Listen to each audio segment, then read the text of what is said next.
Hi, group number 3s. Welcome to this week's reading. This week we are doing a soul family connection reading. Woohoo! I love these. So, I've already shuffled and pulled all your cards, but this is the painting that drew you guys in today. Focus, there we go. This is the painting that drew you guys in. I think it looks like jellyfish maybe. Really pretty. I see an underwater scene, but it could be anything. Abstract art is abstract for a reason. So you can see whatever draws to you, calls to you. Okay, so now I'm gonna turn on the light, so watch your eyes. Ooh, so bright. Okay, so here we go. I'm so excited. So, there are 6 questions that I asked of your soul family today. I think that's it. We're just gonna get right on into it. The 2 decks I'm using today are the Masquerade Tarot and the Messenger Oracle. And then I also have my Animal Spirits as the last pull of the reading. So, let's do it. So, the first question I asked this person in your soul family was, who are you, and something about yourself. So this is about them. And the cards that are here are the 3 of Swords, as well as, hold on. And the second card we have for you guys is Embrace the Feminine. Ooh. So, this, because both figures are very feminine, this could be a female presenting person, but it doesn't have to be. They could just have very feminine energy about them. Oh, I forgot to light my incense for you guys. I'm sorry, 1 second. Okay, so what I'm seeing with these 2 cards is a very feminine energy, obviously, but also someone who is motherly in nature, someone who likes to nurture those around them. I'm also seeing that this person has probably experienced a lot of trauma in their life.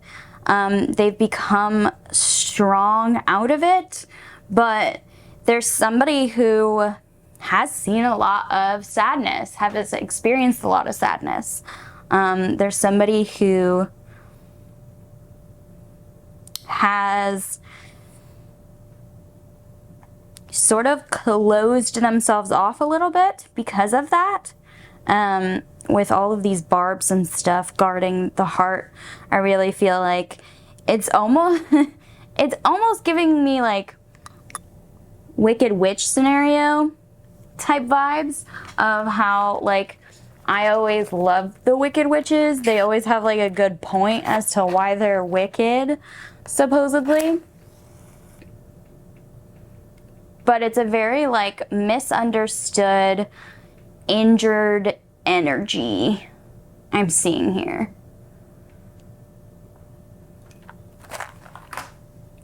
But there's still somebody who nurtures other people despite the hurts that they have had in their past.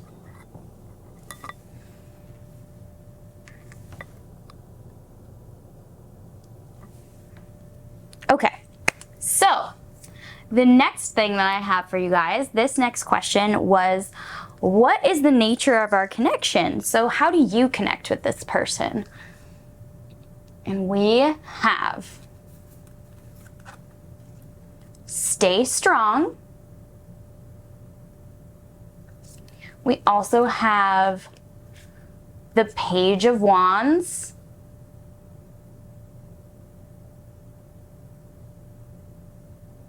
And last but not least, we have the 9 of Cups.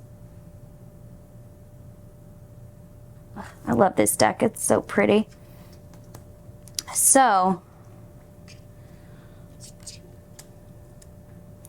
The nature of your connection is one of playfulness, with the Page of Wands here. It's playful energy, but it's also like sturdy stability.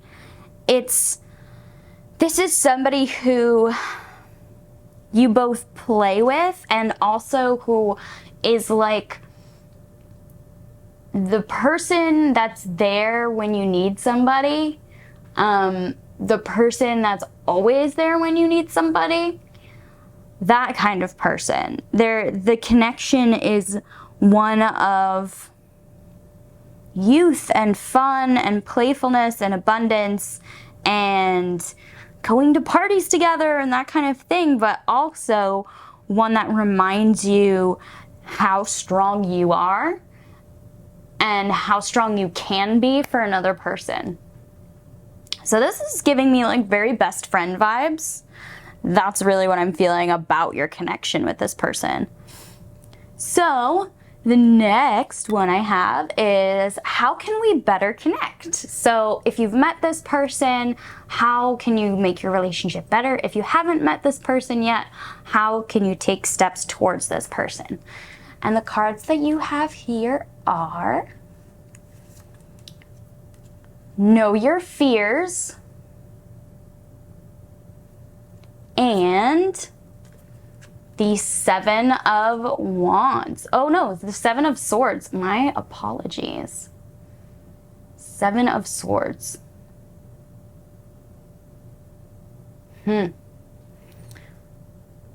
Interesting. So,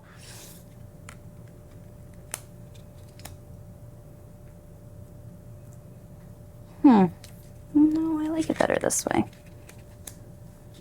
Yeah, that's much better. Okay. So, what I'm seeing, how can we better connect? The Seven of Swords actually talks about betrayal. It talks about somebody taking all your things and leaving with them type of thing. This particular Seven of Swords is it's calling to my brain the Dance of the Seven Veils, which brings to mind, I don't know why my brain is going this way, but let's follow it down the path. So, which also brings to mind, to me, the story of John the Baptist and how he was killed because one of Caesar's wives didn't like him, and then her daughter did a most amazing dance of the Seven Veils, and it impressed Caesar, or the king, so much that he told her he'd give her whatever she wanted, and she asked her mother what she wanted, and her mother said the head of John the Baptist. So I feel like this connection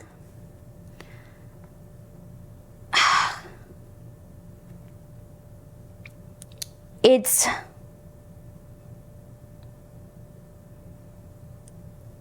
about the how can we better connect is the question. And the answer I got was one of deception and know your fears. So I feel like there is a level of seeing truth behind the veils, understanding the true nature of someone, despite the pretty veils they put on top of it, seeing the ugly truth behind someone, and knowing and understanding those truths, and understanding how those truths bring up your own fears of things like intimate connection, or thoughts of people leaving you, or fear of being alone, or that kind of stuff. So it's you can better connect with this person by understanding how, you know what I'm hearing? I'm hearing is you can better connect with this person by better understanding how your trauma and their trauma line up to form this connection. How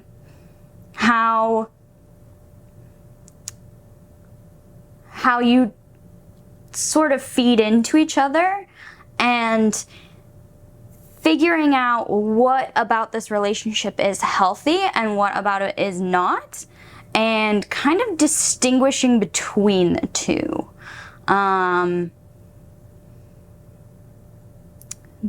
Seeing the truth versus what people tell you, seeing the truth versus your own wants and desires versus their wants and desires, seeking truth.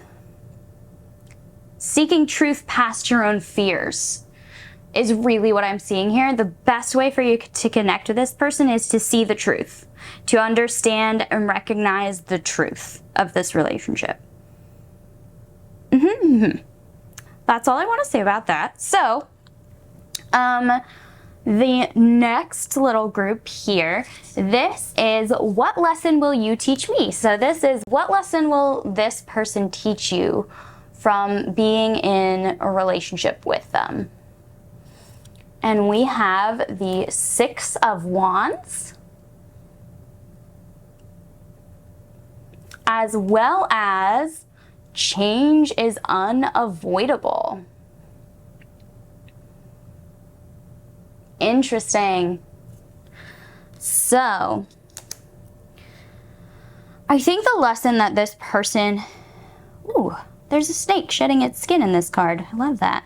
So, I think the lesson that this person is going to teach you through this relationship is that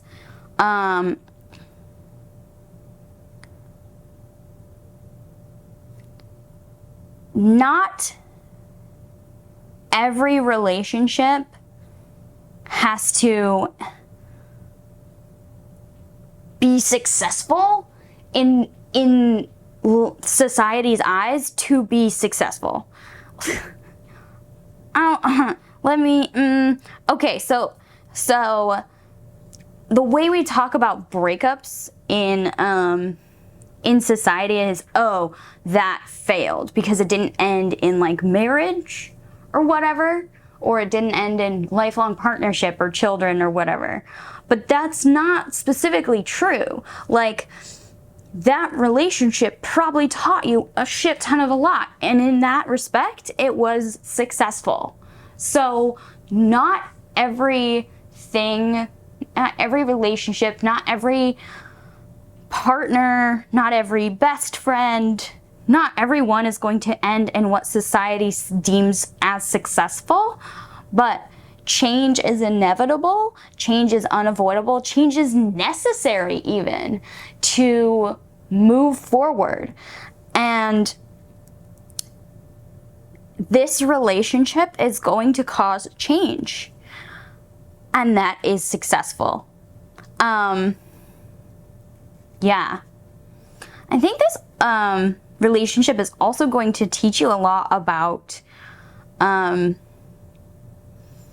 power dynamics, because just because of the imagery in this card, if you look at it carefully, it's a very BDSM image of a pony play. So if you're not like a super into sex person, don't look that up. But if you are, look it up. Don't yuck anybody's yum, as I say, as most people say, hopefully. So basically, this relationship is going to teach you a lot of valuable things, a lot of bedrock information, a lot of things that you need to know to move forward in your life, but it's not going to be seen by the world as a victory. It's going to look different than what you expect it to look like. I hope that makes sense. But with the snake shedding its skin, with butterflies changing from their cocoon, with eggs hatching, with all this stuff going on. Like, this relationship is a metamorphosis, and not everybody's going to see the value in it, but it is valuable. Okay, so this next question is the lesson I will teach you. So this is what you're going to teach this person as a result of your relationship. So we have the Six of Cups. We also have the Three of Pentacles. And last but not least, we have a new day dawns. Lovely. So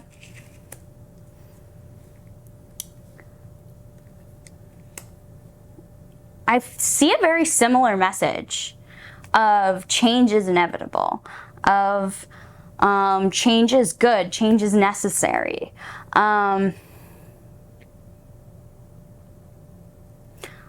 I see this idea that things evolve, and they don't always evolve how you expect them to, because the Six of Cups talks about friendships that we've had since we were very young, and Three of Pentacles talks about working with other people to create something brand new that is not like anything anybody's experienced before. And a new day dawns, like something new. You teach this person that similarly that things don't have to look how the world expects them to look for them to be successful. And new is not bad. It is inevitable. That working together with others to create something we never even conceived of is an excellent way of living.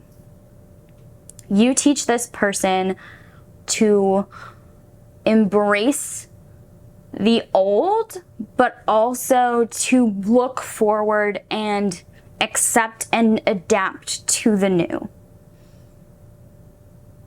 I hope that makes sense. So, last but not least, these two cards is the last question I had for your soul family, and it is, what message do you have for me right now? So this is what your soul family wants to tell you right now, and we have respect your boundaries. Ooh, focus. Here we go. Respect your boundaries. The Two of Swords. And the Empress. Wow.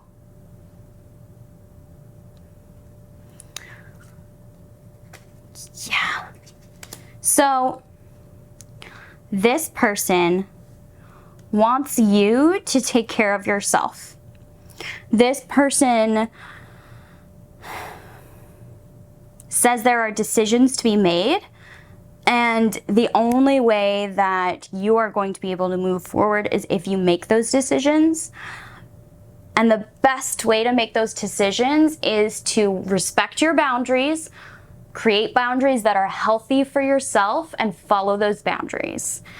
And if you are following those boundaries that take care of you, that keep you safe and healthy and happy, if you use your boundaries in that way, if you follow your boundaries down that path, the decision will be clear to you. You will find answers in trusting your intuition and trusting that you know what's best for you.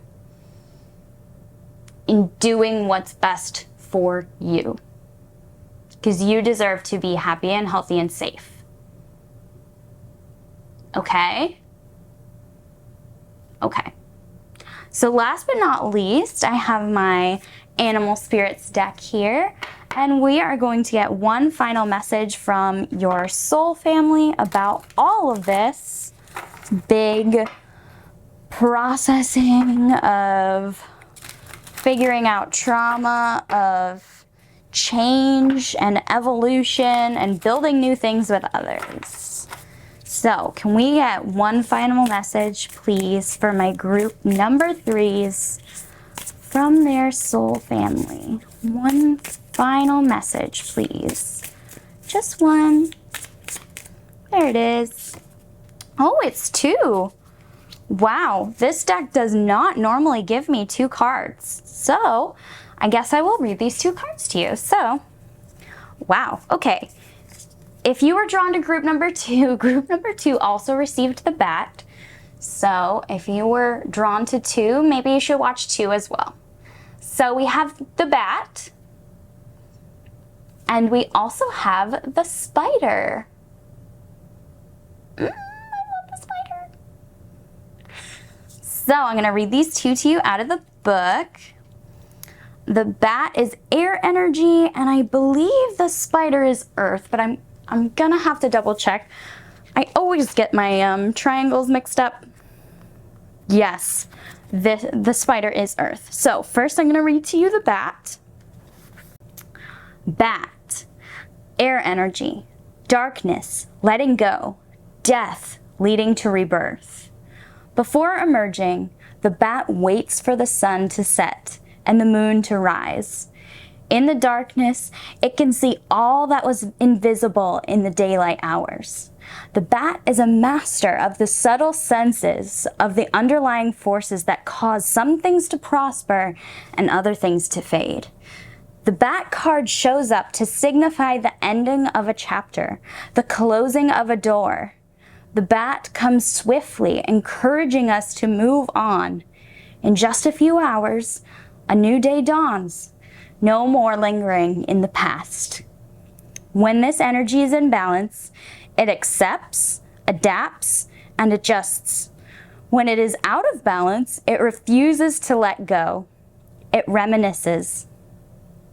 To bring this energy into balance, watch the sunrise. And your other energy is the spider. All right, here we go. The spider, earth energy, creator of prosperity through life's work, dharma. The spider is an ingenious creator. Its greatest gift is weaving the thread of dharma into the vast, intricate web that supports the spider and those around it, both financially and spiritually. It is hard work, but the spider neither tires nor becomes impatient. This card reminds us that creativity is everywhere. Be process-oriented rather than results-oriented, and soon your work becomes like the weaving of a magical, priceless tapestry, and abundance flows. When this energy is in balance, it is appreciative, enthusiastic, and prosperous. When it is out of balance, it is discouraged, tired, and forlorn. To bring it back into balance, have some playful creativity. Aw, that's so sweet. Well, thank you, group number 3 soul family, for these messages. Thank you guys so much for watching. Please like, comment, and subscribe. That helps me out so much on my channel. I'm so glad you guys were here with me today. I hope you guys have a blessed everything. Thank you so much for watching. This was Pan. Bye, guys.